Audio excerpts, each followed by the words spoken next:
Bonjour à toutes et à tous qui êtes nombreux ce matin.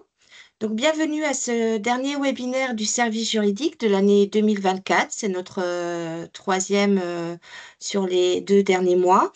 Et ce webinaire porte sur le bail commercial et plus particulièrement sur ce qu'il se passe à l'arrivée du terme, donc au bout des 9 ans. Le webinaire sera enregistré et diffusé sur la chaîne YouTube de la CC Alsace-Rhône Métropole. Donc, vous aurez aussi la possibilité de le regarder en replay. Et il est animé par ma collègue Stéphanie Corte, qui est ici présente, et moi-même. Alors, nous vous proposons, plutôt que d'interrompre notre présentation, de vous réserver un temps d'échange à la fin de la présentation où on pourra répondre à toutes vos questions si ça va comme ça pour vous. Donc, tu Bonjour peux à tout le monde. partager. Voilà, je vais sur le webinaire en grand. Alors, je bouge ça. Voilà, on va partager notre présentation. En tout cas, normalement, ça devrait marcher. Est-ce que tout le monde voit la présentation? Si quelqu'un peut faire un petit pouce vers le haut, ça serait utile.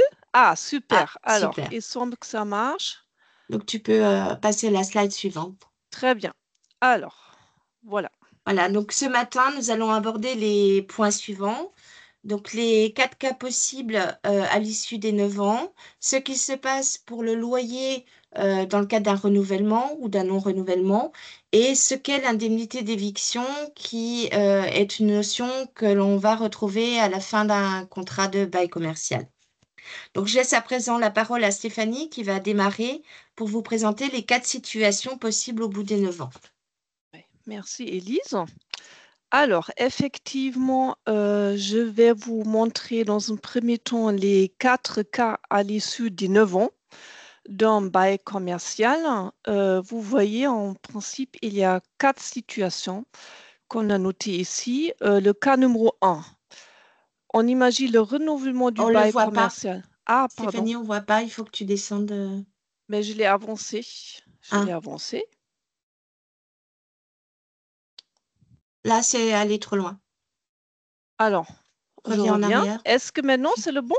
Non, pas encore. Oh, parce que moi, je vois le bon devant moi. On va pas les Non, 4 cas, non? non, c'est le cas numéro 1 là qui s'affiche. Attends, je reviens en arrière. Désolée, on a des petits soucis techniques. Voilà. Ah non, encore ce matin, Tu vois quoi là maintenant? le sommaire. Alors attends, j'avance une deuxième. Voilà, normalement. Oui, c'est bon. Ah, c'est bon, voilà. Alors ce matin, l'ordinateur, voilà, il est un peu têtu, hein. Bon, alors les 4 cas à l'issue des 9 ans. Vous avez la première situation, le renouvellement du bail commercial à la demande du locataire. Ensuite, on va voir le renouvellement du bail commercial par le propriétaire.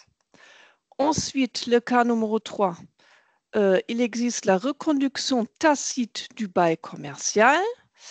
Et le dernier cas, le numéro 4, résiliation après 9 ans par le locataire ou le propriétaire.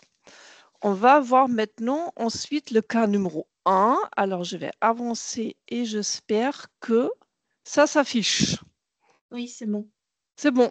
Alors, super. Le cas numéro 1, renouvellement du bail commercial à la demande du locataire. À la fin du bail commercial de 9 ans, le locataire peut demander le renouvellement du bail commercial.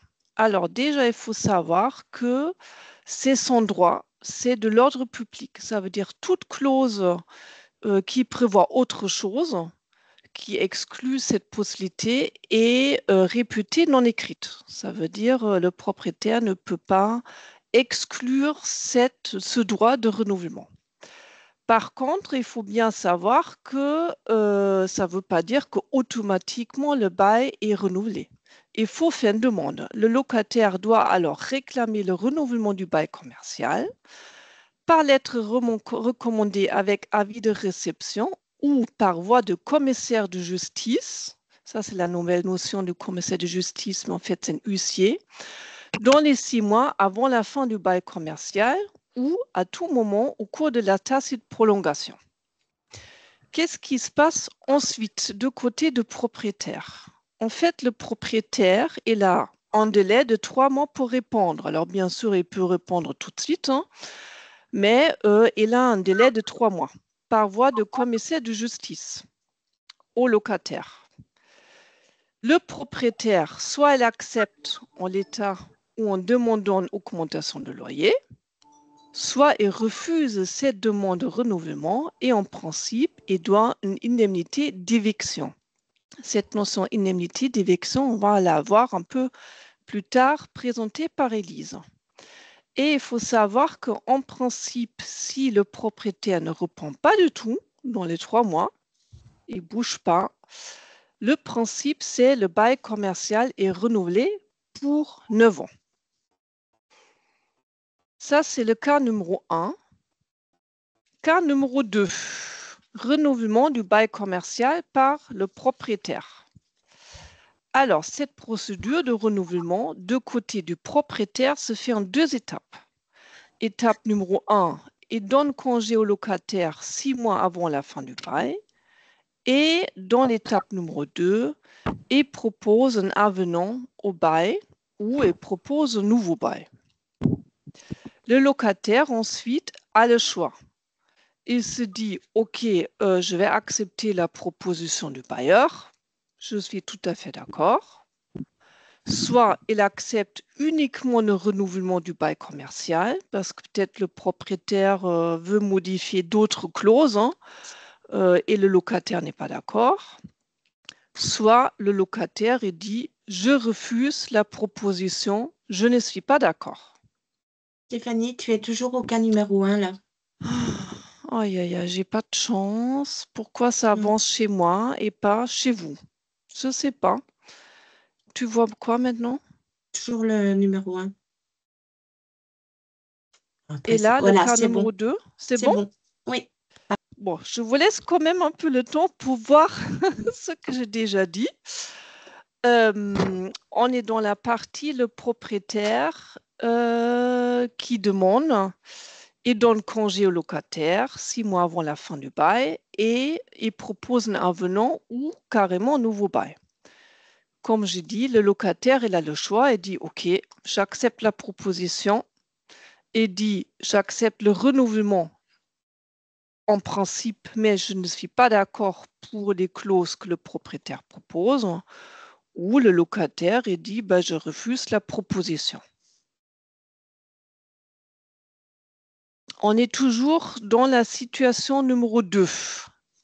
Est-ce que c'est bien avancé, mon PowerPoint? Oui. Ah, super. Alors, il faut savoir, dans cette situation en pratique, souvent, presque toujours, hein, le propriétaire profite du renouvellement pour essayer d'augmenter le loyer au-delà de l'évolution de l'indice prévu au contrat. Il s'agit alors d'un déplafonnement de loyer qui n'est pas prévu par les textes. Si c'est le cas, quelles sont les possibles réponses du locataire? Soit il accepte le renouvellement ou nouvelles conditions formellement ou tacitement. Ça veut dire qu'il se dit OK, je suis d'accord. Soit il accepte le principe de renouvellement, mais en refusant certaines nouvelles conditions comme surtout souvent une augmentation de loyer. Dans ce cas, s'il n'est pas d'accord avec le nouvel loyer, il faut faire attention. Il ne faut pas laisser traîner la situation sur 10 années. Il faut saisir la commission de conciliat des baux commerciaux ou le juge des loyers dans un délai de 2 ans parce qu'on a prescription dans les 2 ans. Pour ça, c'est très important de réagir rapidement. Et surtout, un point de vigilance, si le propriétaire vous propose un nouveau bail dans le cadre d'un renouvellement, jamais signer de nouveau contrat sans relecture parce qu'il y a forte chance qu'il est désavantageux que le contrat initial. Ça veut dire le propriétaire, peut-être, il essaie d'intégrer d'autres clauses en sa faveur qui n'étaient pas prévues avant. Et pour cette raison, on vous invite à passer par un professionnel pour cette relecture. Alors, vous pouvez nous contacter sans problème au service juridique, mais ça, c'est vraiment un point de vigilance. Ensuite, le cas numéro 3. Alors, est-ce que c'est bien visible? Pas encore. Pas encore. Alors, il est un peu long. Je lis mon ordinateur, il traîne. Il prend du temps. Ouais, ça Alors, marche pas. Non. ça marche pas? Mhm. Attends, je reviens. Est-ce qu'on voit le cas numéro 2? Oui. Est-ce qu'on voit le cas numéro 3? Ah, Bon, après, tant pis, hein, c'est pas grave, ouais. tu peux continuer, hein. Bon, alors, cas numéro 3. On espère que ça s'affiche quand même un moment. Reconduction tacite du bail commercial. À la fin du bail commercial de 9 ans, on est alors dans cette situation. Si aucun congé a été signifié de part et d'autre, ça veut dire ni de propriétaire ni de locataire, et le renouvellement n'était pas demandé, le bail commercial est automatiquement prolongé pour une durée indéterminée. En fait, ça veut dire votre bail commercial initial de 9 ans, qui est un contrat de durée déterminée, continue dans une durée indéterminée parce que personne n'a réagi. Cette situation n'est idéale ni pour le bailleur ni pour le locataire. En fait, pourquoi? Parce que déjà, le bail commercial qui se trouve dans une durée indéterminée peut être rompu à tout moment par les deux parties. Et aussi, attention, parce que si vous laissez courir le bail des années, 9e année, 10e année et au-delà de la 12e année, ça devient dangereux pour le locataire parce que le propriétaire peut déplafonner le loyer. Ça veut dire qu'il ne sera plus obligé de respecter l'indice prévu dans le contrat. Alors, une situation pas très confortable pour le propriétaire, pardon, pour le locataire. Alors, je vais essayer d'avancer sur le cas Oui, numéro 4 et c'est j'espère qu'il bon. s'affiche. Et Oui, c'est s'affiche, bon. bon. Ouais. OK. On a maintenant la situation résiliation après 9 ans par le locataire ou le propriétaire. Alors, comme j'ai expliqué, en cas de prolongation tacite du bail, le locataire, les propriétaires pourront toujours mettre un terme après 9 ans. Ça veut dire, si vous dites, vous, locataire, OK, après les 9 ans, j'ai plus besoin de ce bail commercial, pour des raisons X, Y, vous pouvez bien sûr résilier ce bail. Le propriétaire aussi. Il faut respecter un préavis. Le congé doit être envoyé en respectant un préavis de 6 mois et ça prend effet au dernier jour du trimestre civil. On a noté pour vous un petit exemple. Si un congé est envoyé le 4 avril, on a alors le délai de 6 mois qui court jusqu'au 4 octobre, mais la résiliation ne prend effet qu'au 31 décembre. Ça veut dire les derniers jours du trimestre civil. Ça veut dire ça, il faut avoir en tête, il ne faut leur pas juste dire, OK, j'ai 6 mois de préavis, mais c'est aussi en fonction de l'effet au dernier jour du trimestre civil. Voilà, ça c'était les 4 cas. J'espère que vous avez pu suivre. Désolée pour l'affichage. J'espère qu'après ça va aller. Je vais avancer pour donner la parole à Élise et j'espère que c'est bon pour le PowerPoint. Oui, c'est bon. Ah, Ça super. marche. Oui, on a un monsieur qui a levé la main. Oui, faites-nous signe. Oui, Oui, Bonjour. monsieur. bonjour. Bonjour. Bonjour. Je rebondis juste sur la quatrième demande que vous avez faite, enfin Oui, l'exemple. oui, Donc, c'est quand le propriétaire veut rompre le contrat, c'est ça? oui, aussi. Le propriétaire, Effectivement. si le propriétaire rompt le contrat, il a également 6 mois de délai, je suppose. Oui, Oui, Mais ensuite, si le fonds de commerce, il ne peut plus exercer, qu'est-ce qui se passe? on le verra alors, après. oui, ça on verra après. En fait, vous avez raison, il y a des conséquences derrière, hein. Ah ben Mais nous, voilà. on a juste déjà noté les 4 situations. OK. pour montrer les possibilités, mais vous avez raison, bien sûr, il y a des conséquences derrière. Par exemple, si le propriétaire résilie, quel est l'impact pour le locataire, le commerçant? C'est Effectivement. ça. Et ça, c'est Elise qui va parler aussi des conséquences. Ça va venir, hein? Parfait, merci. Restez accrochés à notre présentation. Ouais, OK. C'est Merci. Merci. c'est pour cette raison qu'on vous sensibilise sur l'importance d'initier la procédure de renouvellement et de ne pas attendre que le propriétaire le fasse, parce que ça vous met effectivement en tant que locataire dans une situation de précarité. Parce que là où vous étiez protégé pendant 9 ans et que le propriétaire ne pouvait pas résilier le contrat pendant cette période de 9 ans, sauf exceptions qui sont quand même rares, une fois que le bail a dépassé le terme de 9 ans et qu'il est en tacite prolongation, à ce moment-là, vous êtes dans une situation de fragilité par rapport à votre fonds de commerce. Donc évidemment, l'intérêt du locataire, c'est d'initier la procédure que vous a présentée Stéphanie tout de suite après les 9 ans, en fait, de ne pas attendre que le bail soit prolongé. Par contre, l'intérêt du propriétaire, on va le voir pourquoi. Lui, son intérêt, ça serait éventuellement de laisser courir le bail au-delà de 12 ans. Donc, il ne faut pas attendre de votre propriétaire qu'il initie le renouvellement. Il le fera peut-être pas, voire certainement pas. Donc, c'est vraiment bien au locataire de suivre ces échéances. Alors, justement, donc voyons maintenant ce qui se passe pour le loyer, puisque c'est quand même un sujet brûlant et épineux en matière de bail commercial, le montant du loyer. Donc, nous allons dans un premier temps définir quelques notions incontournables en la matière et ensuite, nous allons vous présenter de quelle manière le loyer peut être ou non modifié à la fin du contrat, donc au bout des 9 ans. Donc, tu peux avancer, Ok. Stéphanie. Oui, j'espère que ça avance. Je Oui, croise les ça doigts. marche. Ah, super. Donc, quand nous évoquons le sujet du loyer commercial, il va être question de plafonnement et de déplafonnement. Alors, je ne sais pas si vous avez déjà entendu ces notions-là, mais en tout cas, dans le cadre du renouvellement du bail commercial, ce sont deux notions qui sont très importantes. Donc, les textes ont institué un principe de plafonnement, c'est-à-dire qu'en matière de bail commercial, le loyer peut être augmenté en fonction de la variation de l'indice qui est choisi dans le contrat. Donc, c'est soit l'indice des loyers commerciaux, soit l'indice des activités tertiaires si vous avez une activité, par exemple, de profession libérale dans un local avec un bail commercial. Et donc, cette variation de l'indice, on va prendre entre la date du bail initial et la date de renouvellement, en sachant que généralement, on a des révisions du loyer en fonction de la variation de l'indice qui intervient tout au long du bail, hein, voire annuellement ou tous les 3 ans.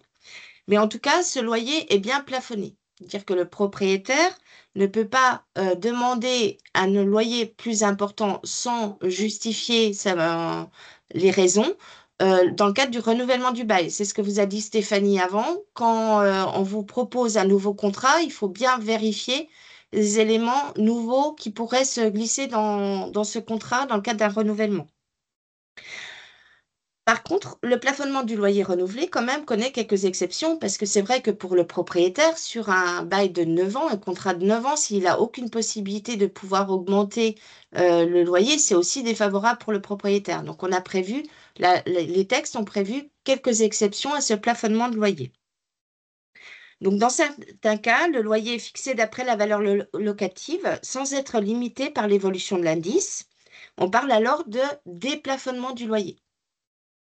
Et nous allons vous présenter en détail les différentes exceptions à la règle du plafonnement et de quelle manière le plafonnement est encadré. Donc, tu peux... Ok, j'avance. Est-ce que c'est bon? Pas encore. Pas encore. Ah là là. Il n'y a rien. Bon, mais c'est pas grave pour la... Donc, Bon. comment est encadré le montant du loyer? En fait, si on reprend l'hypothèse d'un congé qui est donné par le bailleur 6 mois avant la date d'expiration du bail ou d'une demande de renouvellement par le locataire dans le délai de 6 mois, la règle du plafonnement va s'appliquer. Donc là, le propriétaire ne peut pas demander un loyer plus élevé, sauf exception qu'on verra par la suite. Par contre, on attire votre attention sur le fait que si votre contrat initial a une durée supérieure à 9 ans, ce qui peut être le cas, on voit fréquemment des baux, surtout dans des centres commerciaux, des baux qui sont proposés sur des durées supérieures à 9 ans, généralement 10 ans ou 12 ans. Ça arrive. Dans ce cas-là, le plafonnement du loyer ne s'applique pas. Donc, quand vous signez un contrat de bail commercial, si vous êtes amené à signer un nouveau contrat, faites très attention à l'article durée et calculez bien que cela correspond à 9 ans, pas moins, pas plus. Parce que même si la durée est supérieure d'1 mois, par exemple, eh bien, le propriétaire pourra déplafonner le loyer. Donc, c'est une contrainte, enfin, c'est un inconvénient majeur pour vous. De même, si le contrat, ce qu'a dit Stéphanie auparavant, est poursuivi sans action du locataire ni du propriétaire, donc que personne ne fait rien, et qui se poursuit au-delà de 12 ans, pardon, le loyer pourra être déplafonné. Donc, c'est ce que je vous ai dit en introduction. Il faut mieux pour le locataire d'entamer les démarches de demande de renouvellement et de ne pas compter sur l'action du propriétaire, puisque le propriétaire, quand le bail a plus de 12 ans, il peut demander un déplafonnement du loyer. Donc, cette question de durée est vraiment primordiale et c'est pour cela qu'on insiste là-dessus, dans la mesure où la durée initiale est très longue. Donc, sur un contrat de 9 ans, il peut se passer beaucoup de choses en 9 ans. Il est donc très fréquent que les contrats se poursuivent au-delà des 9 ans et que les locataires oublient d'entamer cette procédure de renouvellement s'ils ne suivent pas les échéances de prêt, en fait. Donc, l'intérêt du propriétaire n'étant de ne pas renouveler le bail de suite et d'attendre les 12 ans. Il faut donc bien surveiller ces échéances et se mettre un point d'alerte 6 mois avant la fin du contrat de bail. Donc, tu peux descendre. Ouais, j'espère que ça marche maintenant. Oui, Ok. ça marche.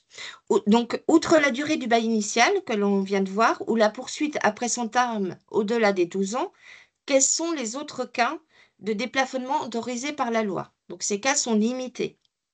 Donc, c'est le cas si le local est à usage exclusif de bureau. Par exemple, une agence de voyage, une agence bancaire ou une entreprise de publicité. C'est le cas également quand le local est monovalent. Qu'est-ce que ça veut dire monovalent? Ça veut dire qu'on ne peut pas exercer une autre activité dans le local parce que l'aménagement du local ne le permet pas. Ça, c'est le cas typique des hôtels, par exemple. Un hôtel, c'est un local qui est vraiment aménagé avec des chambres, etc., et qui ne permet pas d'exercer dans la totalité du local, je veux dire une autre activité. Bien sûr, on peut avoir une salle de restaurant, etc. Ça n'empêche pas. Mais en tout cas, si on prend le local dans sa globalité, c'est un local qui est adapté à une activité d'hôtel et qui n'est pas adapté à une autre activité. Dans ce cas-là, on parle de local monovalent. Donc, si vous êtes dans le cas d'un local monovalent, où on ne peut pas exercer une autre activité, le loyer peut être déplafonné dans le cadre du renouvellement. Si aussi une modification notable des éléments qui servent à déterminer la valeur locative est démontrée. Donc ça, c'est le propriétaire, évidemment, qui va demander le déplafonnement du loyer, qui va devoir démontrer qu'il y a une modification notable des facteurs de commercialité et de la valeur locative. Alors, qu'est-ce que c'est cette valeur locative? Comment elle est définie? Alors, sa détermination n'est pas facile. Néanmoins, nous avons quelques critères qui permettent de la déterminer et qu'on doit prendre en considération dans le cadre d'un loyer renouvelé. Donc, nous avons tout d'abord les caractéristiques du local, c'est-à-dire la situation du local, sa surface, sa commodité d'accès, son état d'entretien. Au fur et à mesure des 9 ans, il se peut que le local ait évolué, qu'il y ait eu des pièces rajoutées, un peu de surface ou moins de surface, justement. En tout cas, que ces éléments, que les caractéristiques du local aient pu être modifiées au cours des 9 ans.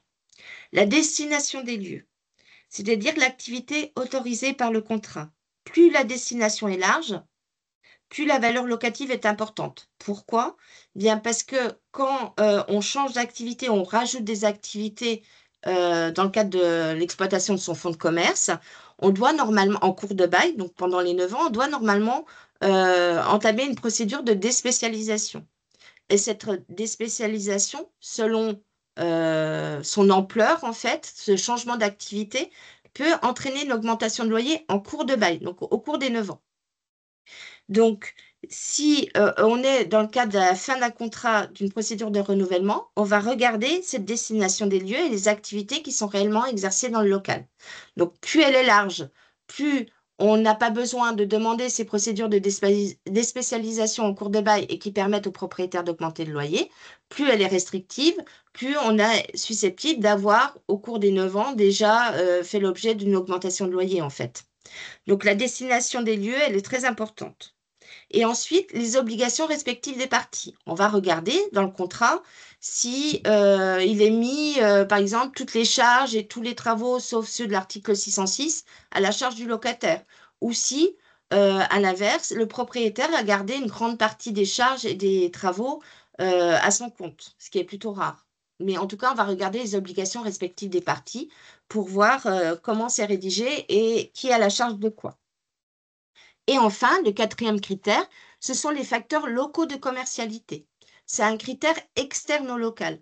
Et là, on va regarder comment a évolué finalement le quartier au sein duquel se trouve le local.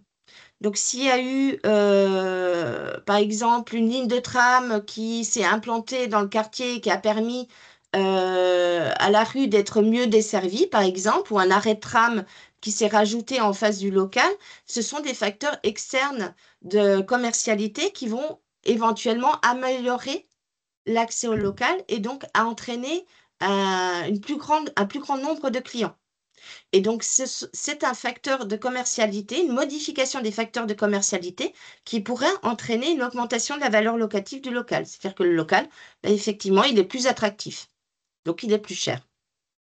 On va regarder aussi si d'autres commerces se sont installés, des commerces qui pourraient drainer une clientèle pour votre propre commerce. Donc, par exemple, vous avez une activité de restauration et puis vous avez un centre commercial qui s'est installé à proximité ou une grande surface qui peut entraîner du passage et de la clientèle pour votre commerce. Donc, tous ces éléments-là, les facteurs externes au local, sont examinés pour déterminer s'il y a une augmentation ou pas de la valeur locative.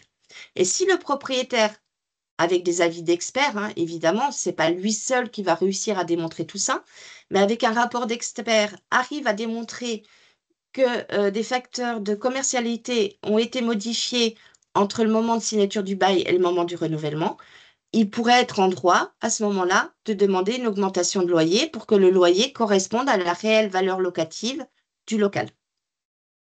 Mais il faut arriver à le démontrer. Donc, ce n'est pas facile pour le propriétaire d'arriver à démontrer tous ces éléments, en fait, hein. Et comme c'est une question d'appréciation, finalement, c'est souvent sujet à discussion ou à désaccord. Donc, souvent, on va avoir un congé avec offre de renouvellement qui va être fait par le propriétaire quand il le fait, et avec une nouvelle proposition de loyer, et le propriétaire va invoquer une modification des facteurs locaux de commercialité. Le locataire, dans ce cas-là, n'est pas d'accord parce qu'il ne comprend pas pourquoi on augmente le loyer alors que le loyer doit être plafonné. Et donc, il y a des discussions qui sont entamées. Et là, les parties, propriétaires ou locataires, peuvent saisir la commission de conciliation des baux commerciaux dont vous a parlé tout à l'heure Stéphanie, pour qu'elle puisse se prononcer sur la valeur locative du local en regardant, en examinant le contrat et le secteur géographique dans lequel est implanté ce local. Cette commission va rendre un avis. Cette commission, elle est composée d'experts dans l'immobilier. Donc, on a le représentant du syndicat des propriétaires, on a le représentant du syndicat des locataires, on a aussi des représentants des agences immobilières, on a un représentant de la chambre de commerce pour défendre les intérêts des commerçants, on a un représentant de la chambre des métiers pour défendre les intérêts des artisans, etc. Donc, on va avoir une commission qui va être vraiment multi-compétente, polycompétente, et qui va pouvoir émettre un avis sur la valeur locative de ce local. Et qui va transmettre cet avis au juge. Si jamais les parties sont toujours pas d'accord avec l'avis rendu par la commission, à ce moment-là, ça ira chez le juge des loyers, qui lui va tenir compte de l'avis qui est transmis par la commission de conciliation des baux commerciaux. Mais en tout cas, c'est sujet à discussion et vous voyez bien qu'on peut... Enfin, que c'est difficile à démontrer pour un propriétaire déjà, donc il ne faut pas se priver de cette procédure devant la commission de conciliation si jamais vous êtes dans ce cas de figure en fait. Parce que le propriétaire, il devra démontrer tous les éléments qu'il invoque. Et donc, il y aura une vraie analyse du contrat, une vraie analyse de la situation du local qui va être faite par la commission. Donc, il ne faut vraiment pas hésiter à la solliciter. Donc, elle est compétente pour les litiges concernant un désaccord sur le montant du loyer lors du renouvellement du bail, sur le principe même du plafonnement ou encore sur la fixation de la valeur locative, mais elle est également compétente en matière de révision du loyer en cours de bail. Donc, si vous n'êtes pas encore aux 9 ans, mais que vous avez déjà des discussions avec le propriétaire qui veut réviser le loyer au-delà de l'évolution des indices, à ce moment-là, vous pouvez aussi saisir la commission de conciliation. Alors, depuis 2014, on a eu une grosse loi qui est venue rééquilibrer un peu la relation locataire-propriétaire et prévoir des dispositions en faveur des locataires, puisque la relation devenait très déséquilibrée en fait. Et donc, cette loi Pinel, elle prévoit le plafonnement du déplafonnement. Alors, ça veut dire quoi? C'est un peu compliqué, mais l'article L145-34 prévoit qu'on ne peut pas augmenter, déplafonner le loyer de plus de 10% par an. C'est-à-dire que si vous avez vraiment, vous êtes dans le cas de figure où il y a vraiment une modification des facteurs locaux de commercialité, que le propriétaire a en droit de déplafonner le loyer, puisqu'il arrive à le prouver, et que le loyer est déplafonné au-delà de 10%, on ne peut pas vous appliquer plus de 10% par an d'augmentation dans ce cas de figure-là. Donc c'est important à savoir aussi, on ne peut pas tout de suite vous appliquer 30% de déplafonnement de loyer, par exemple, dans le cadre du renouvellement. Par contre, ce plafonnement ou du déplafonnement ne s'applique pas au bail de 9 ans qui se poursuit par effet de tacite prolongation pendant plus de 12 ans. Donc là, de nouveau, si vous avez un bail qui est dans la 10e, 11e année, faites attention parce que vous ne pourrez pas bénéficier de cette mesure des 10% si votre bail a plus de 12 ans. Donc, un bail qui peut être résilié à tout moment par le propriétaire, qui peut être déplafonné, et en plus, vous n'avez même pas la mesure de la limitation du déplafonnement à 10% par an. Donc, soyez très, très vigilants sur la durée de votre contrat.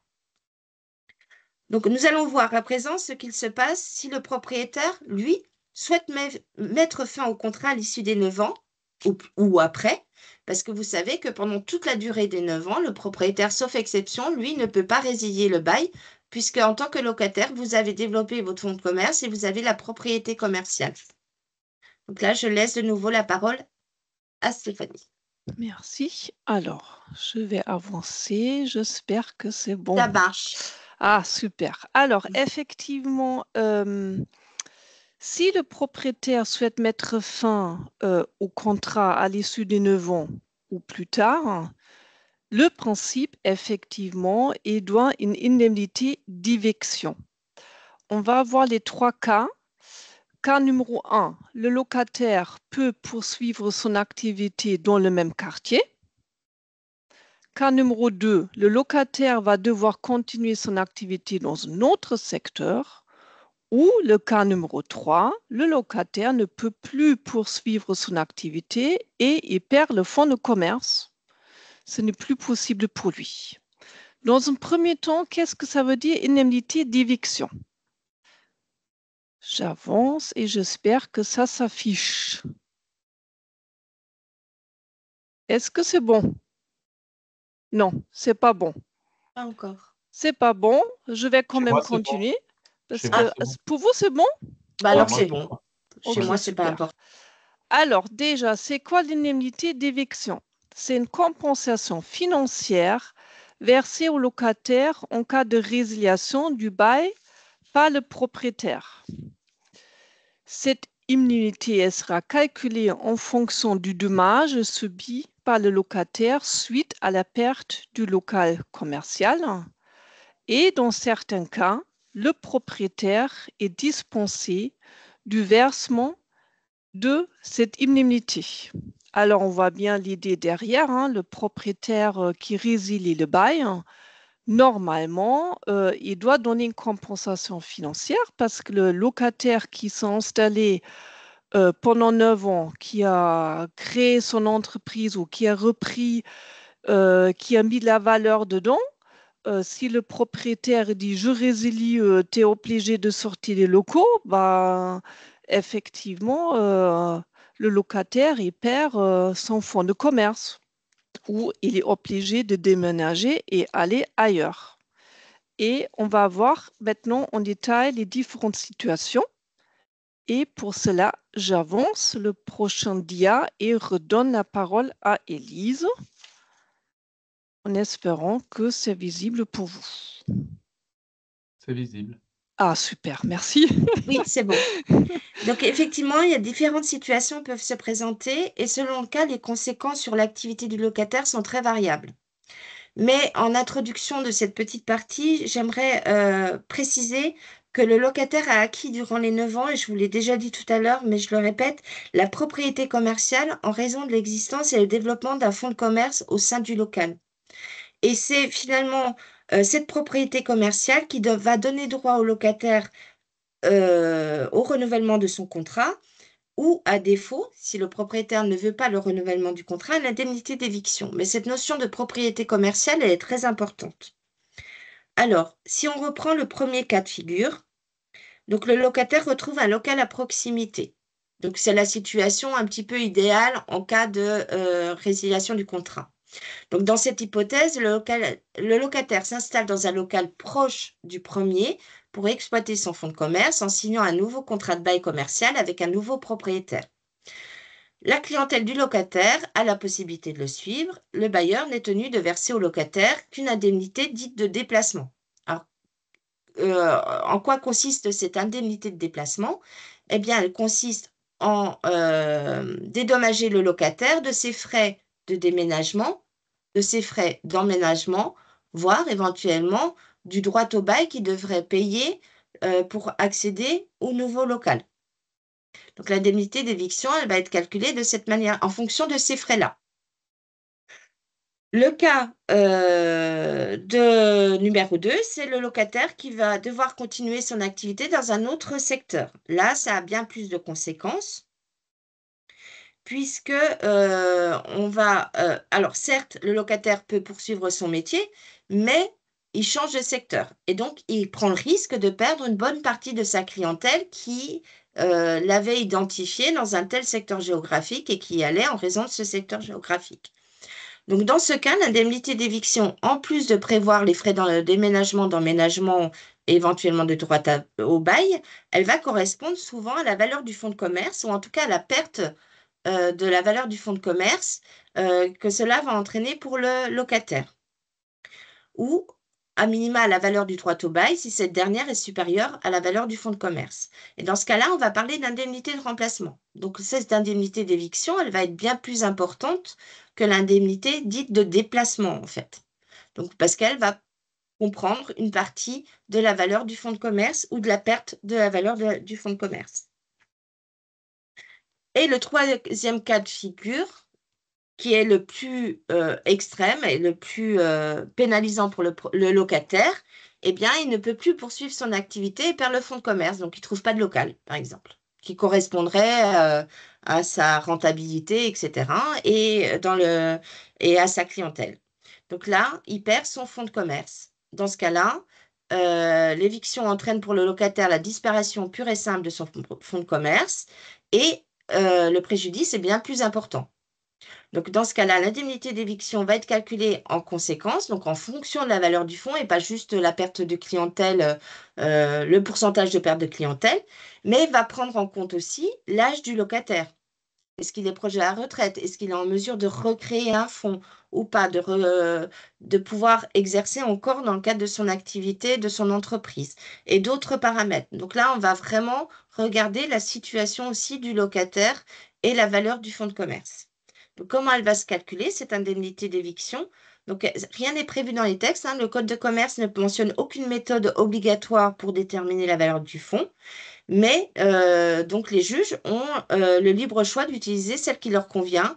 Et souvent, on va regarder les chiffres d'affaires et les bénéfices des 3 dernières années pour pouvoir estimer la valeur du fonds de commerce. C'est une méthode qui est aussi utilisée dans le cas de la cession du fonds, par exemple, hein. Donc, on va utiliser des méthodes communes à l'évaluation d'un fonds de commerce. Mais du coup, cette indemnité d'éviction, vous comprenez bien que quand c'est une indemnité de remplacement ou quand il y a une vraie perte du fonds totale, elle peut s'élever à des montants très conséquents. Et dans ce cas-là, qu'est-ce qui se passe? Le propriétaire comme cette indemnité d'éviction, le montant va être fixé par le juge, in fine, eh bien, le propriétaire a le droit de dire, ah bah, finalement, moi, je ne suis pas en mesure de payer cette indemnité d'éviction, donc je préfère que le bail soit finalement renouvelé et je retire ma résiliation de bail, ma demande de résiliation du bail. Et donc, dans ce cas-là, le bail se poursuit, est renouvelé et le locataire est sécurisé. Moi, je l'ai déjà vu, ce droit de repentir du propriétaire, hein, pour un local commercial qui était proche de la place Gutenberg, où effectivement, il y avait eu un congé qui avait été délivré par un propriétaire. Et finalement, l'indemnité d'éviction était telle, parce que le locataire n'avait pas la possibilité, il n'y avait pas de local disponible à proximité. Donc, il était dans le cadre d'une indemnité de remplacement. Alors, pas forcément une perte totale du fonds, mais en tout cas, une perte de clientèle, parce qu'il ne pouvait absolument pas se réinstaller place Gutenberg.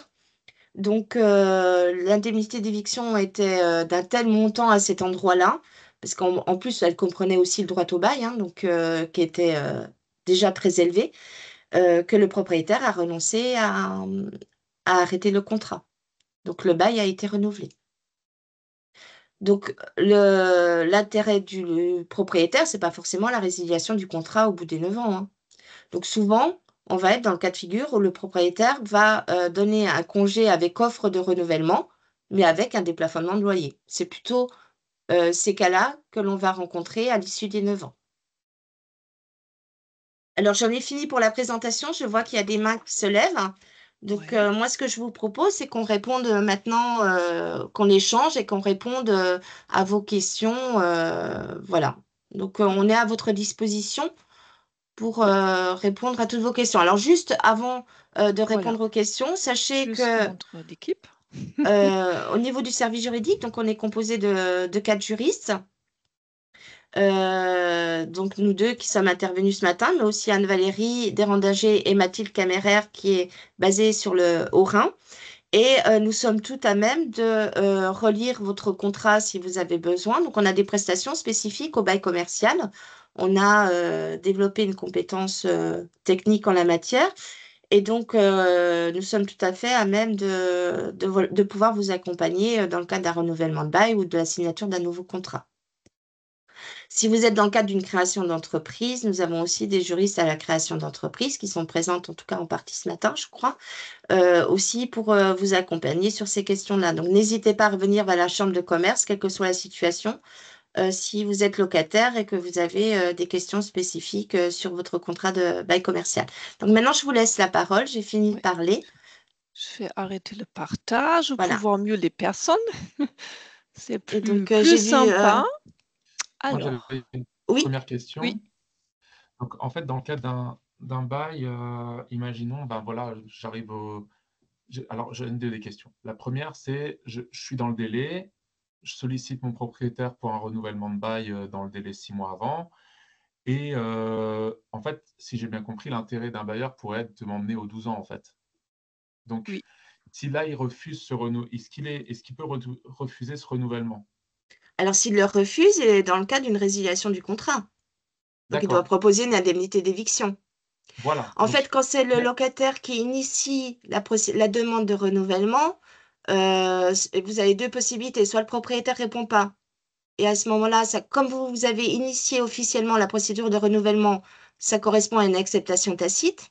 Donc, le bail sera renouvelé pour 9 ans parce que le d'accord, propriétaire n'aura pas réagi. Soit le propriétaire réagit, mais s'il réagit à votre demande de renouvellement, c'est soit en vous proposant un nouveau loyer, en essayant de déplafonner le loyer, ce qui est possible, hein. Enfin, ce qui est possible, c'est pas qu'il a le droit, mais il peut le demander. Soit, et là vous êtes en accord, vous n'êtes pas d'accord, enfin, il y a des discussions qui peuvent porter sur le loyer, ou sur un nouveau contrat, et là, il vous change des clauses sur les travaux, sur la taxe foncière, par exemple, ou des choses comme ça, donc il faut être vigilant. Soit le propriétaire ne veut pas que ce contrat soit renouvelé, et donc il rejette votre demande de renouvellement, et auquel cas, c'est une résiliation du contrat avec indemnité d'éviction. ok. Ma deuxième question, c'est, là, on a plusieurs magasins, hein. Et là, on en a un qui certainement bah, est très proche de la place Gutenberg, qui a 10 ans. Je ne sais pas si mon actionnaire majoritaire, je lui pose la question, s'il a fait ce renouvellement de bail, parce que je n'avais pas idée de toutes ces notions. Et donc, s'il ne l'a pas fait, qu'on est à 10 ans, et que là, il l'initie, on peut toujours entrer dans ce type de procédure, on est bien d'accord? Oui, oui, tout à Mais fait. c'est juste que là, comme on a passé les 9 ans, il peut faire du déplafonnement à 10 si j'ai bien compris, mais pas Non, plus pour l'instant. non, jusqu'aux 12 ans, il ne peut pas faire de déplafonnement. OK, d'accord. Donc là, il faut vraiment que vous regardiez bien à quelle période vous êtes dans votre contrat. Parce OK, que si vous êtes au-delà des 9 ans, ça peut, voilà. Il faut vraiment que vous soyez sûr de à quelle période vous êtes. Mais si vous êtes entre 9 ans et 12 ans, il ne peut pas on est là, déplafonner le loyer, voilà. on est là. Donc, Et la dernière question, je trouve intéressante, c'était vous parliez tout à l'heure qu'en cas d'éviction, il faisait une indemnité, il regardait par rapport à l'âge du locataire. Mais si le locataire, c'est une holding, ben, à ce moment-là, c'est la situation de l'holding qui sera regardée, hein. C'est la valeur du fonds de commerce qui sera prise en compte. parce qu'à l'origine, quand on fait un bail, imaginons il y a une association qui est faite, on est Mmh. plusieurs associés, on signe ce bail, mais il y a le nom de l'actionnaire majoritaire ou du gérant majoritaire. Et si celui-là, c'est le plus âgé, ça pose problème? Bah, ça ne sera pas forcément pris en compte. Après, c'est de la libre appréciation des juges, hein, le montant, l'évaluation de l'indemnité d'éviction. Donc, ils D'accord, vont bon ça c'est regarder au cas l'extrême, hein. par cas, hein. C'est l'extrême, mais voilà, OK. Ouais. OK, merci, c'était vraiment bien, hein. C'était Bah, vraiment Très bien. bien, merci. merci. Malgré les dias qui ne voulaient pas avancer, je suis Ouais. vraiment Mais navrée, hein. nous on les voyait, hein, Ah nous bon? ça marchait. Ouais, ouais, nous Ah, Ah ça ben, marchait. ça veut dire que ça n'a pas marché chez Élise alors. Voilà. D'accord. c'est moi Bon, qui ai perturbé. Non, mais c'était qualitatif, merci vraiment bien. Je laisse très la place bien. pour les autres questions. Oui, Merci. n'hésite pas, profitez. Je sais pas comment on peut voir, hein, si on avance là. Je crois pas, je vois pas de main levée, mais n'hésitez pas à ouvrir Non. votre micro et à nous Heu, poser des questions. dans le cas où bah, du coup, je pose une question alors. Dans le cas où Oui. on souhaite, faire une proposition à son propriétaire pour plus être, sujet à un bail, de faire un rachat. On a aussi une priorité pour un rachat du local commercial s'il est mis en vente? Alors, alors là, vous êtes dans 2 situations différentes. Soit votre propriétaire, effectivement, veut vendre le local. Et à ce moment-là, vous allez avoir un droit de priorité ou un droit de préemption. Mmh. Il faut regarder dans le contrat comment c'est rédigé. Mais effectivement, là, vous pouvez avoir, cette possibilité-là. Mais là, vous dites, enfin, si j'entends bien, que c'est vous, en tant que locataire, qui veulent initier la demande d'achat, enfin, faire une Ouais, proposition d'achat au par exemple. propriétaire. Alors, les 2 m'intéressent. La première vous avez répondu. La deuxième, si maintenant nous, on était sujet à vouloir faire le rachat, bon, Bah, bah, ça, c'est de la libre ça serait un cadre négociation. Mmh. classique, c'est de la négociation, j'ai bien Voilà. compris. Mmh. Mais c'était l'autre qui m'intéressait, c'est-à-dire si mon propriétaire décide de vendre le Mmh. local, donc Oui. on a un droit de préemption, quoi. Bah, il faut Oui. regarder, après, il faut regarder, comment est rédigé votre contrat aussi, hein. Mais vous pouvez avoir effectivement un droit de priorité ou un droit de préemption. J'avais loupé le premier cas, le tout début, mais les bails sont bien en 3-6-9. À 3, 6 et 9 ans, on peut sortir du bail sans Oui, indemnité, c'est ça? Pour oui, déménager notre local ou autre. Oui. Et oui. dans le cas d'une éviction, ils prennent aussi en charge tous les travaux, les derniers travaux qui ont été faits, tout ça ou Non, alors ça, enfin, je peux pas vous dire avec certitude qu'ils les prennent pas en charge, mais mais pour ça moi peut être pris en compte par l'indemnité le juge? d'éviction, voilà, l'indemnité d'éviction, elle va principalement se baser sur la valeur de votre fonds de commerce ou sur la baisse de valeur parce que vous devez déménager. Ça sera peut-être plutôt les travaux que vous allez devoir faire dans un nouveau local qui pourront être pris en compte. Mais je peux pas vous garantir que ça soit jamais pris en compte. Ça c'est vraiment au cas par cas, donc c'est difficile de vous dire, Mmh. enfin, dans le détail, tel élément va être pris en compte ou pas, ça dépendra de la situation de l'entreprise à l'instant T, en fait. Et à l'extrême, hein, puisque je trouve enfin le cas il est passionnant, mais c'est-à-dire que si maintenant on a une éviction, moi j'ai une équipe de 8, donc ça veut dire que si maintenant je peux pas reposer mon local quelque part, je me retrouve à mettre, donc à faire un licenciement économique, on est d'accord, hein? Mmh. On fait un licenciement économique, il y a des indemnités, tout ça, qui les prend en charge? Bah, là, c'est l'entreprise, de toute façon, l'employeur qui est responsable dans un premier chef, mais à part après, ça pourrait faire partie de la valeur aussi de la enfin, du De préjudice subi l'indemnité, en raison de la perte de la valeur du fonds, vous voyez ce que je veux dire? Maintenant, c'est vraiment, enfin là, c'est vraiment des situations extrêmes. Ça voudrait dire que vous avez aucune possibilité de vous réinstaller ailleurs et que vous fermez l'entreprise, en fait. Or, un déménagement ne veut pas dire que vous êtes obligé de vous séparer de vos salariés, vous voyez? Il faut regarder vraiment s'il y avait vraiment aucune autre possibilité de pouvoir continuer d'exploiter ce fonds ailleurs et pourquoi vous avez été amené à licencier vos salariés. Ouais. Après, c'est hyper touchy parce que exploiter le fonds ailleurs, vous n'avez plus le même emplacement commercial, vous vous retrouvez avec une équipe Tout de à fait. 8, vous vous retrouvez dans une rue où vous pouvez faire vivre votre commerce, mais plus qu'à 4 et pas à 8. euh, il y a des conséquences, quoi. Oui, Mais oui. bon, ok. Bon, j'espère que Alors, ça on a... arrive. Je crois qu'il y a Monsieur Flèche aussi qui veut Et, poser. et il y a aussi Oui, je peux parler? deux Pardon. personnes. Oui, Monsieur Oui, Flech, il a allez-y. déjà... Voilà. Voilà. Moi, je reviens à ce que mon collègue a dit là. Parce que moi, je suis en création d'entreprise. Je vais signer le bail, hein. C'est pour ça que je suis là à regarder et à apprendre. J'ai pris des conseils au niveau de mon expert comptable, de mon banquier. Et moi, j'ai un petit souci, c'est qu'à l'avenir, j'aimerais acheter les murs de mon bailleur, mais on n'est pas d'accord sur le prix. Alors, j'aimerais bien savoir à qui je peux me tourner pour avoir le prix au plus juste.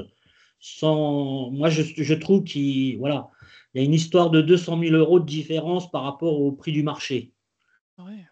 Ah, après, c'est de la libre négociation, hein, je dirais. Donc après, c'est les agences immobilières, à mon sens, qui sont le plus à même de vous donner des expertises et des valeurs du marché, Alors, hein.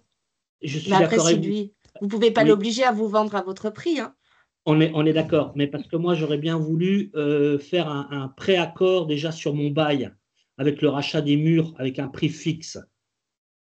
Je ne sais pas si vous comprenez, parce que moi, je vais développer un commerce qui vaut une valeur, là, qui vaut presque plus rien. Je vais le développer. Je suis persuadé il va fonctionner. J'ai bien peur qu'en fin de compte, la valeur que lui me demande, effectivement, on s'approchera de cette valeur-là. Mais à l'heure actuelle, elle n'y est pas. Je vais schématiser. Je vais dire, moi, dans le passé, mes parents avaient un petit commerce. Ils ont voulu racheter les murs. Le propriétaire a dit non. Ils ont exploité une pizzeria durant 10 ans. Les murs étaient quasiment le double. Et on sait très bien que le propriétaire a le droit parce qu'il y a une exploitation et il y a eu un chiffre d'affaires qui a été établi. Mais ce n'est pas lui qui l'a établi, ce sont les personnes qui étaient dans les locaux. Est-ce que c'était un peu clair pour moi ou pardon? Oui, oui, oui. Ah, Mais ça, c'est le privilège du propriétaire, hein. Je veux dire, vous n'avez pas de moyen d'action là-dessus. Je comprends bien votre raisonnement, hein. Mais d'accord. après, prévoir une clause dans le bail qui dirait qu'au bout de 5 ans ou 6 ans, vous achetez les biens immobiliers, pourquoi pas, mais ça vous aussi, ça vous oblige aussi. Vous voyez ce que je veux dire? Donc, si votre fonds ne marche pas comme vous le souhaiteriez et que vous vous engagez à mettre ça dans le bail commercial dès la création de votre entreprise, vous prenez aussi le risque d'avoir un engagement que vous ne pourrez pas tenir à Oui, terme parce que ça ne marche pas comme vous voulez, c'est assez aléatoire. Donc là, mais vous êtes confiant, c'est normal, mais vous ne savez pas en fait. voilà, on est d'accord. Alors moi, c'est ce que le banquier m'a bien répondu. Il m'a dit, mais, Monsieur Flech, mais je dis, oui, alors je suis d'accord. Maintenant que ça ne fonctionne pas comme je peux et que je ne peux pas acheter le fonds commercial. Mais moi, je peux très bien le bloquer sur 3 ans à 5 ans, grand max. Parce que moi, je me suis annoncé, positionné que grand maximum dans les 3 ans, voire 5 ans. Au-delà, j'aurais plus aucun intérêt de racheter les murs, honnêtement. Hmm. Vous voyez ce que je veux dire? Après, je sais que c'est un peu tiré par les cheveux, Ouais. mais moi la Moi, je raison, elle est toute simple. C'est que mon crédit sera remboursé. Je suis dans les murs. Voilà, j'ai envie de faire ma pré-retraite. Vous voyez ce que je veux dire? Mais Moi, après, Monsieur Flech, je dirais c'est soit vous achetez maintenant, soit vous achetez pas en fait les ah, murs. alors, on est d'accord. Alors là, maintenant, d'acheter maintenant, ah ben, je sais pas, oui. C'est une question que je ne m'étais pas posée. Non, mais je Oui, pense, oui, oui, après, non, oui, oui, tout de j'ai mes suite. collègues de la création d'entreprise qui sont peut-être confrontés un peu plus à ces questions-là au démarrage de l'activité, en tout cas, sur le fait d'acheter le fonds ou pas, enfin d'acheter les murs, pardon, pas le fonds, parce que le fonds, vous le créez, mais d'acheter les murs ou pas. Mais pour moi, le mettre dans le bail, ça vous contraint, enfin, c'est vraiment risqué. Et je suis contente de voir que le banquier suit mon raisonnement aussi. Je pense que c'est le raisonnement de la raison, justement. Mais, D'accord. mais après, voilà, encore une fois, si grâce à votre activité, vous faites prendre de la valeur locative au local commercial qui appartient au propriétaire et que le propriétaire, à un moment donné, en trouve bénéfice, tant mieux pour lui, hein, je veux dire ça, vous pouvez rien y faire, hein. Donc vous, cette valorisation-là, elle sera faite dans la valeur de votre fonds de commerce et du droit au bail et ce que vous pourrez en tirer si jamais vous vendez votre fonds de commerce. Mais au-delà de ça, on ne peut pas plus. Vous n'êtes pas Alors, propriétaire, vous n'êtes pas propriétaire, quoi. maintenant, je vais vous expliquer un peu une anecdote, parce que je suis en pourparlers, hein, c'est en train de se finaliser. Depuis le mois de fin août, moi, j'ai vu le prix de son affaire à hauteur de 480 000, 520 000 euros. Quand on est en phase négociation et compagnie, il me demande 720 000 maintenant. Alors que moi, j'ai les preuves à l'appui que lui, quand il les avait mis en agence immobilière, il avait déjà fixé un prix. Vous voyez ce que je veux dire? Bon, après, moi, je joue le jeu, quoi, hein, mais moi, j'essaie juste de voir comment la négociation. Je vais effectivement écouter mon banquier, il me dit, Monsieur Flèche, paniquez pas, laissez faire, regardez au bout de 3 ans, et puis on en rediscutera, et puis à ce moment-là, on se positionnera. Mm, Effectivement. voilà. Merci. De rien. Je crois qu'il y avait encore. Oui, il y a encore quelqu'un qui a Oui, levé juste la main. bonjour. Bonjour. Juste une précision. Donc, les caps de 3, 6, 9 ans, en fait, ça concerne que le locataire. Le propriétaire, lui, Oui, avant le bout des 9 ans, il peut rien faire. C'est bien oui, ça. Oui, Ok, oui. d'accord. Ouais. Sauf exception, sauf. mais c'est des exceptions qui sont rares, C'est hein. vrai. C'est la destruction du local, c'est la déspécialisation, enfin le changement de destination du local, d'affectation du local, pardon. Enfin, c'est des cas vraiment très très restrictifs. Mhm. Donc Ok. normalement, pendant les 9 ans, justement, c'est fait exprès pour que le locataire puisse développer son activité Mhm. commerciale de façon assez sereine, en fait, hein. Et imaginons que l'entreprise, donc le propriétaire qui loue sous un local, si cette entreprise disparaît, en fait, qu'est-ce qui se passe? Est-ce que le propriétaire doit aussi une indemnité, alors, je sais pas le Non, nom qu'elle porterait, mais puisque si l'entreprise disparaît, du coup, imaginons le non, il y a une bâtiment dans lequel est résiliation. le locataire et dedans va être soit vendu ou quoi. Du coup, il se passe quoi? Est-ce que le propriétaire doit, en plus de la Non, fin de son activité, une indemnité aussi à son locataire ou non.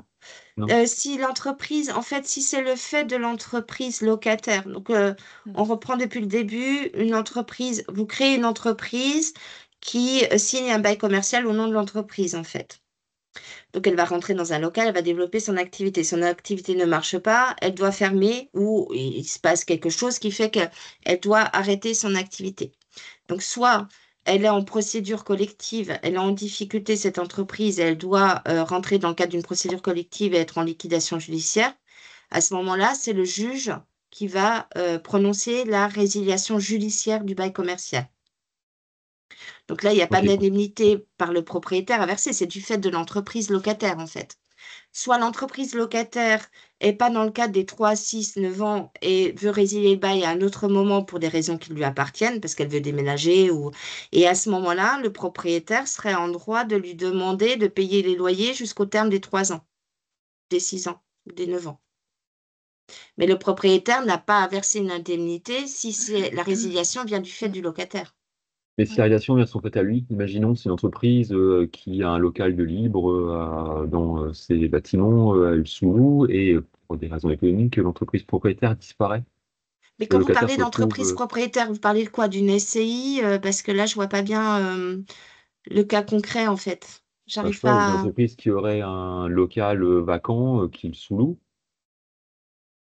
Mais il est Ben, déjà locataire, alors. Vous voyez, c'est pas très clair. Ouais, ok, ouais. Si un propriétaire doit vendre son bien pour des raisons qui lui appartiennent, qu'il soit en Ouais. société civile ou Dans ce en cas de personne figure, par physique, exemple, en ouais. fait, Mhm. hein, il vend son bien, le repreneur, l'acheteur du bien immobilier est tenu par les contrats en cours. Voilà, ok, c'était ma question, ouais, c'est ça, ouais. Pardon, je l'ai mal mm, formulé, mais c'était bien ça. Mais c'est pas grave, c'est juste Ok, ouais. qu'on arrive à mm. replacer. Parce que Ok, quand ouais. vous parlez d'entreprise, voilà, on ne Oui, sait non, pas bien trop sûr, si ouais. vous parliez de locataire ou de propriétaire, en fait. Ok, très bien, merci. Vous avez d'autres questions? Est-ce Moi, que j'en avais une quelqu'un autre du d'autre? coup. Oui. Oui. Euh, Si j'ai bien compris, donc les augmentations de loyer existent quand même durant tous les ans. Elles sont régies par une possibilité d'augmentation qui est bridée, ok, par les lois. Si maintenant, pendant 1 an, 2 ans, 3 ans, 4 ans, 5 ans, il ne profite pas de cette augmentation, est-ce qu'il peut profiter de toute la période d'augmentation? Ou est-ce qu'il Alors, va juste pouvoir ça augmenter? dépend. Ça dépend D'accord. dans quel cadre de révision vous êtes dans votre contrat. Et Si ça, c'est vous dans le avez bail. oui, si vous avez une révision annuelle automatique, ce qui est souvent le cas, ça veut dire que le propriétaire n'a pas de démarche à faire pour appliquer la révision du loyer, l'augmentation en fonction de l'indice. Donc vous, en tant que locataire, vous devez appliquer, donc souvent il envoie une quittance, hein, c'est notifié, mais en tout cas, il n'a pas de démarche obligatoire à faire. Si vous n'appliquez pas cette révision annuelle, le propriétaire il peut revenir jusqu'à 5 ans en arrière. D'accord? Donc s'il fait rien pendant 5 ans, il peut revenir jusqu'à si par contre, vous n'avez pas de révision annuelle dans votre contrat, mais vous avez une révision triennale, qui est la révision légale en fait, qui est prévue par les textes, là, le propriétaire, il ne peut l'appliquer qu'à partir du moment où il demande l'augmentation de loyer. Donc s'il fait rien, OK. tant pis pour lui. Il peut pas, revenir en arrière. C'est pas rétroactif. Non, la révision triennale légale. Oui, c'est ça. La révision annuelle automatique, ce qu'on appelle la clause d'échelle mobile, elle, elle doit être appliquée automatiquement par le locataire, donc le propriétaire peut revenir jusqu'à 5 ans en arrière. C'est Et une il le fait. convention. Oui, c'est une clause conventionnelle, cette clause indexation automatique, hein. Il faut regarder dans votre bail si cette clause, elle est prévue. Mais elle est presque toujours prévue, cette clause, hein. Dans les baux récents, en tout cas. Ouais, ouais. OK. Merci, mesdames. Ben, Au Merci revoir. à vous. Merci beaucoup. Alors, on regarde. Il semble qu'il n'y a pas d'autres questions. On était très clair. Voilà. Super. Bon, Ben, bonne journée. merci, Bonne journée, au merci à revoir. vous. Merci à vous. Bon Merci, au appétit. revoir. Bonne journée. Au revoir. Au revoir.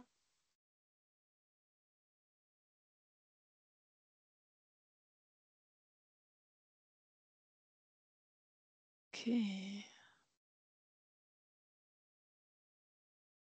On va alors quitter pour enlever l'enregistrement. Oui, Ouais. Ok, ça marche. à tout à l'heure.